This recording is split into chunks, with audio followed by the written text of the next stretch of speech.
Your next drawing changes up a bit because you're dealing with something more abstract and almost non-representational, but it still has representation, very much like something cut up in a way. So it's going to change the way you have to do it, but not really, because I still want you to try to get the accuracy of the shapes. So you're going to have to still train your eye and hand to get the shapes accurate, proportional. Don't use a ruler, even though you're going to be tempted to, because I think it's really good to learn freehand skill. And you can see in this painting that the artist Ferdinand Leger did not use a ruler. So how do you get a long line that's straight? You can do a little bit of something like this, where you put a point in both spots so you know where you're headed. And then you use the longer part of your arm, like your shoulder or elbow, when you go, and you can use it backhanded and go like that with your hand backwards a little bit, like you're drawing it across the surface. Um, I would like you to try to build up some tones in black and white media so that you have an even tone. You think of this as relative tones, yellow being the lightest one in here, and then obviously black is the darkest, but there's other tones in between. If you squint your eyes and look at them, the red is much darker than the green because green has a bit of yellow. The purple is very dark. This blue is pretty dark, but not quite as dark as the red. There's a lot of really interesting little details in this. You can see, for example, right here, there's actually shapes inside the red and subtle changes of white in different places that are yellow, pale yellows. And then some of these kind of glow from within. So it's not as simplistic as it first may seem.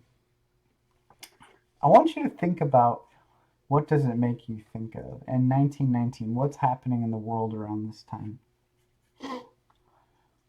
If you look at it, it feels like a split of advertisements, things like targets. These would be something maybe like railings and train stations, or power poles or cranes, stop and go signals. There's some kind of stairway with people who are really abstracted, and a feeling of a city and language sort of being broken up in between it too. That's kind of interesting. So Ferdinand Leger was trained as an architect. He moved to Paris to make a living as a draftsman. And then the experience of seeing Paul Cézanne, this retrospective at the Salon des Automnes in 1907, really had an effect on him. Cézanne being a post-impressionist. And then he had contact with early Cubanism, the people like Pablo Picasso and George Braque, and they had a really significant impact on the development of his style. The painting is Cubist in style. Okay, so early Cubism. Leger's experiences in World War I had a significant effect on his work. So 1919, talking about really close to World War I. He was mobilized in August 1914 for service in the French army, and he spent 2 years at the front in Argonne.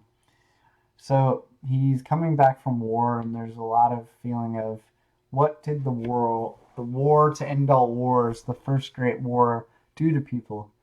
It was really intense and kind of a loss of belief in modernity and the way in which everything was going to get better with machines and all this type of stuff.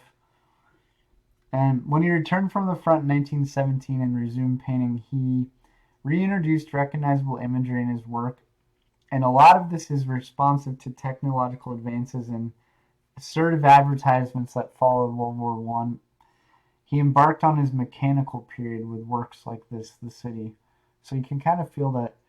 And I think in some way there's kind of a hope in it, but also maybe an irony in it that he's like, I don't know.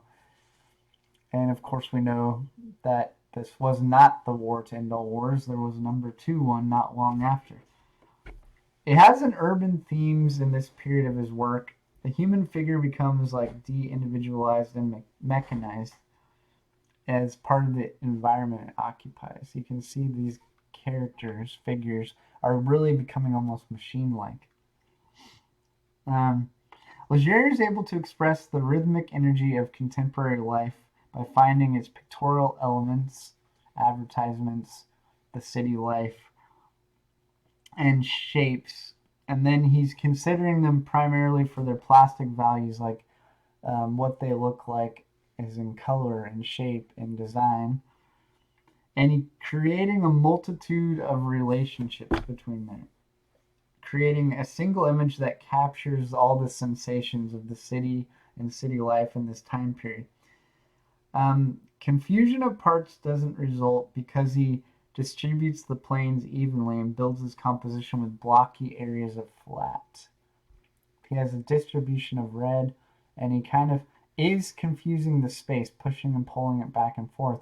But because he distributes these planes around, it doesn't get confusing in that we're seeing something that makes sense. You can see with the push and pull, the red comes forward, but then the green blocks it out. And there's three-dimensionality, but then also flatness.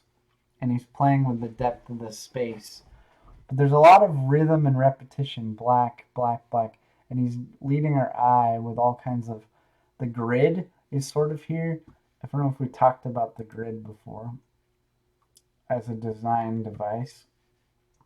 But what it is the underlying structure of something. You can see how there's like lining up in certain spots on a sort of grid that he's breaking down, though. He's not keeping exactly with it. He's breaking it down and introducing things for visual interest. But there's an amount of lining up to keep a unity to the piece. You can see how he does that. And then he breaks with it as well to keep it visually interesting. And then he adds inside of it, interesting shapes and repetition of shape throughout and letter forms. And then a spreading of value, and color is value as well. Colors and values that kind of move your eye around the space and keep it visually really interesting by using diagonals and breaking up the grid that he kind of established very well. And then a repetition of certain type of forms, like these type of shapes, and line work with the paint. So it's very interesting.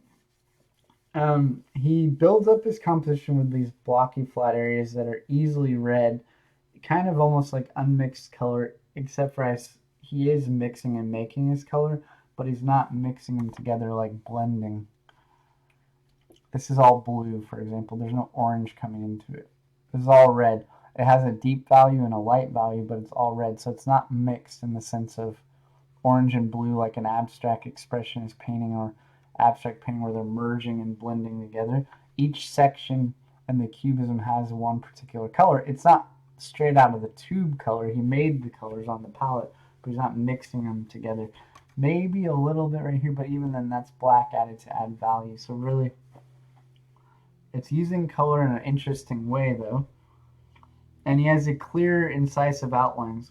He does have depth through, like I said, overlapping, but he's playing with it and changes the scale, kind of make it. But there's not a lot of modeling, only in a few spots that stands out. And so it's pushing and pulling the depth in the space. There's like a lot of clear ideas of clear pictorial elements that like have ideas of machines and ideal and efficiency to produce power in the city life. There's a feeling of roads and train stations and machinery, and maybe almost man as a machine in a sort of way. Clotheslines, people. So it's very interesting kind of dynamic he's got going on here, and I think he's really well designed. Albeit maybe a lot of people don't love the color palette or the style. I think it's very interesting. Primarily, if you look, there's a lot of primary colors: red, yellow, blue, and then he adds in some green and orange, and a little bit of purple, but mostly red, yellow, blue, with tiny pops of secondary colors, and then black and white as well. So he's got a sparse palette in a way. He controls the space, like these yellows pop around and they move your eye. And then you see one here and then they come back here again. So it's interesting the way he's using color to move the eye and to flatten space. I think it's a good piece to study. It has a lot of things to it, even though it seems really simple at first. It has a lot of simplicity, but there's also a little complex design and handling of color and space in an interesting way that can be really useful to look at. So do your best to build up and really accurately convey the tones as well as the shapes. All right, guys, take care, and I'll talk to you soon. If you have questions, as ever, reach out to me in all the ways I'm able to be contacted with about this or any of your projects through email, Canvas inbox, question and answer cafe, comments, the in progress discussions, as well as Pronto. So feel free to reach out and ask me for help or talk to each other about things. Take care.